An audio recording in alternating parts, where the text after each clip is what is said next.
A faith that surpasses all understanding. In these last days, you have to have a faith that surpasses all understanding. There are things that are going to occur that is going to shake your faith if you are not grounded. There are things that are already occurring that is swaying your faith or trying to sway your faith if you are not rooted. Every controversy is a probe at your faith, whether it's pro-choice or pro-life. Are you for this issue or are you for that issue? Every trend that is created is designed to test your faith. 1 Peter 1:7. These trials will show that your faith is genuine. It is being tested as fire tests and purifies gold. Though your faith is far more precious than gold, when your faith remains strong through many trials, it will bring you much praise and glory and honor on the day when Christ be revealed. Did you hear what I'm saying? When your faith remains strong, it will bring you much glory on the day that Christ is revealed, a faith that surpasses all understanding. You love Christ, you believe Christ, you follow Christ, even though you have never seen him. That's a faith that surpasses all understanding. That's the faith that you have to have in these last days that we're living in right now. 1 Peter 1:8 says that though you do not see him now, you trust him, you believe in him, you follow him. That's the kind of faith I'm talking about. Though you don't see him, you follow him. Though he's not here with us, we adhere to what he did. We are Christ followers. We are Christ-like. This is a radical idea. It is truly insane to go about your life living your life this way, believing in, trusting in the words written down in a 6,000-year-old book. It's insane. It's radical. A faith that surpasses all understanding.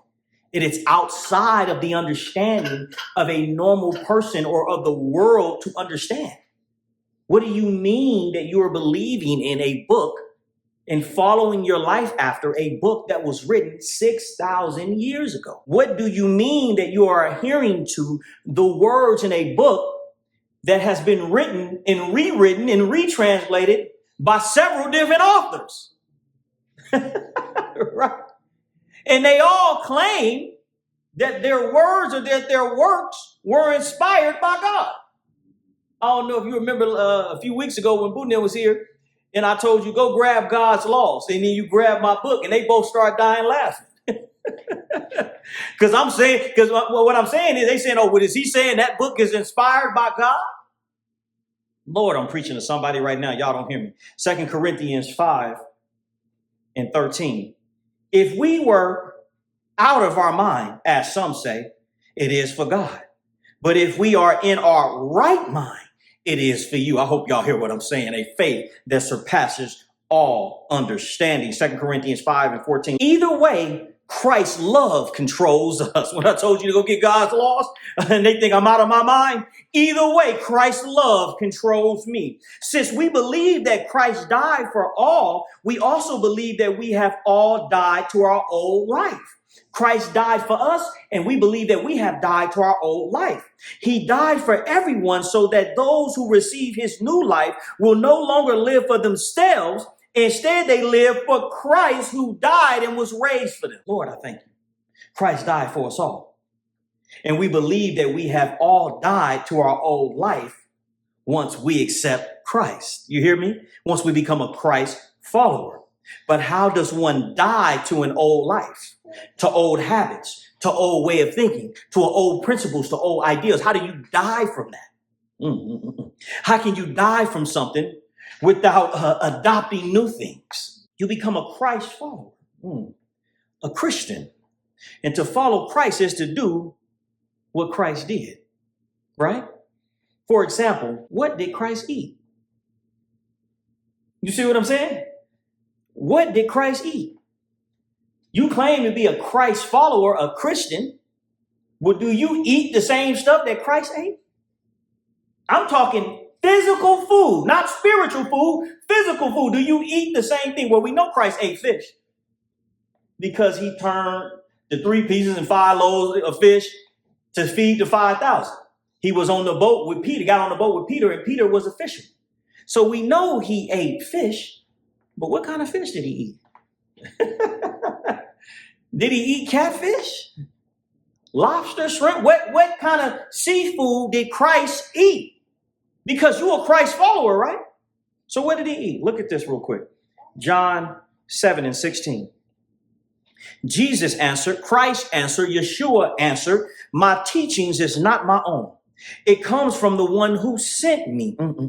Anyone who chooses to do the will of God will find out whether my teaching comes from God or whether I speak of my own. Christ said that he followed God. He said the teachings that you hear from me are not my own teachings, but are the teachings of God.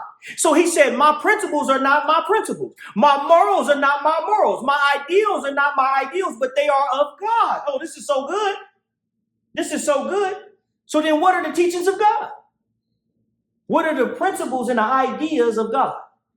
What kind of fish did God eat? Exodus 31:18.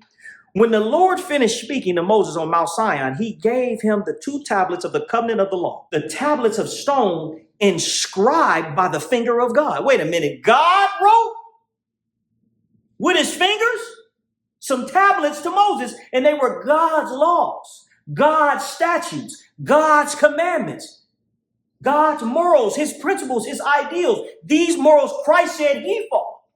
He said, it's not my own teaching, not my own ideas. I follow God.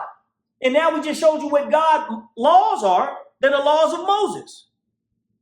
So look at this, Leviticus 11:9. Of all the creatures living in the water of the seas and of the streams, you may eat any that have fins and scales. But all the creatures in the seas and of the streams that do not have fins and scales, whether among the swarming things or among the living creatures in the water, you are to detest them, or you are not to eat them. Anything in the water that has fins and scales. So catfish, lobsters, and shrimp don't have fins and scales. So now we know for an absolute fact what kind of fish Christ was eating, and it wasn't catfish and it wasn't lobster and shrimp, but you claim to be a Christ follower, but you claim to adhere to the laws of Christ. So I'm asking you, is this faith that surpasses all understanding? I'm talking about the faith that gives you guidelines for a 6,000-year-old book. I'm talking about a faith that gives you statutes and commandments, oh Lord, and ideals and principles and morals from the laws of Moses, the same faith that Christ had, the same principles that Christ governed his life with, a faith that surpasses all understanding. It's a radical faith, but it's a faith that gives you peace. It's a faith that gives you clear direction. It's a faith that gives you strength in every storm. It's a faith that gives you complete truth in every controversy. It's a faith that gives you ease of mind. It's a faith that gives you security about your future. The only thing promised in this world for every single person is death. That is a 100% guaranteed promise that is going to happen to everyone, is death. And our faith promises you that you will live forever. Revelations 22:14. Blessed are they that do his commandments, that they may have a right to the tree of life and may enter through the gates into the city. Lastly, how do you follow this faith? How do you find this peace and security? You follow the plain written text of God's laws. You don't need any interpretation.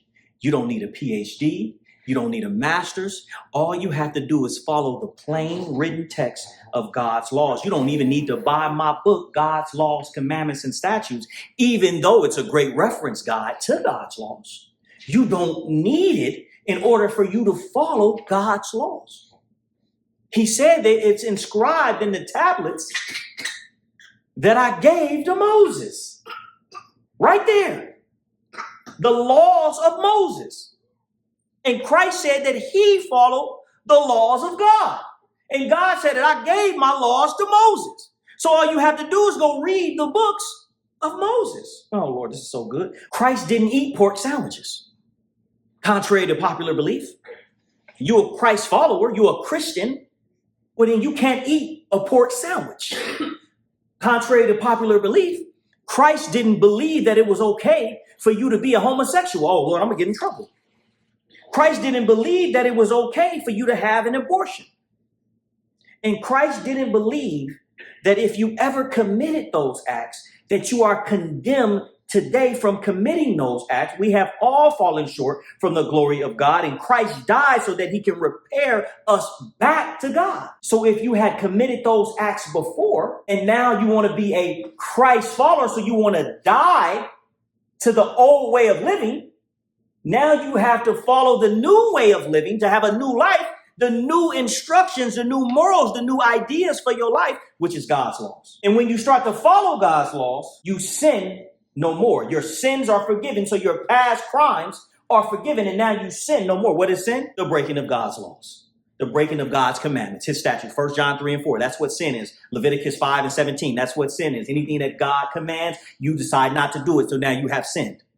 So now you need to sin no more, that you want to follow God's laws, his standards, his morals, his ideas, his principles. Apply them to your everyday life and your everyday way of living. Allow these principles to be your laws, your commandment. And you will have that peace that surpasses all understanding. You will have a faith that does not conform to the patterns of this world. As the scriptures say, you will also have a right to the tree of life, which is eternal life.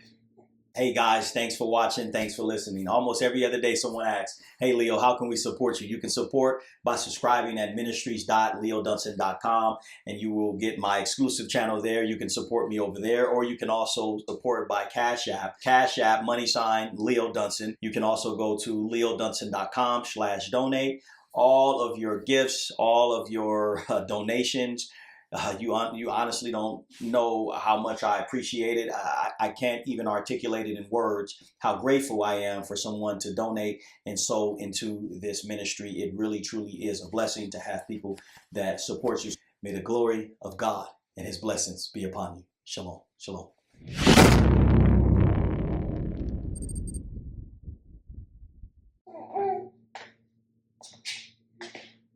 And this was him who wouldn't shut up as I was preaching. Okay? This is him with the big forehead and dome. Okay? That will not shut up. No, he got some baby hair right there that's gonna patch up his that big forehead and dome. All right, son? Now tell them bye, and we love you. You don't want to say nothing? You was talking the whole time I was preaching, and now you don't want to say nothing. Go ahead.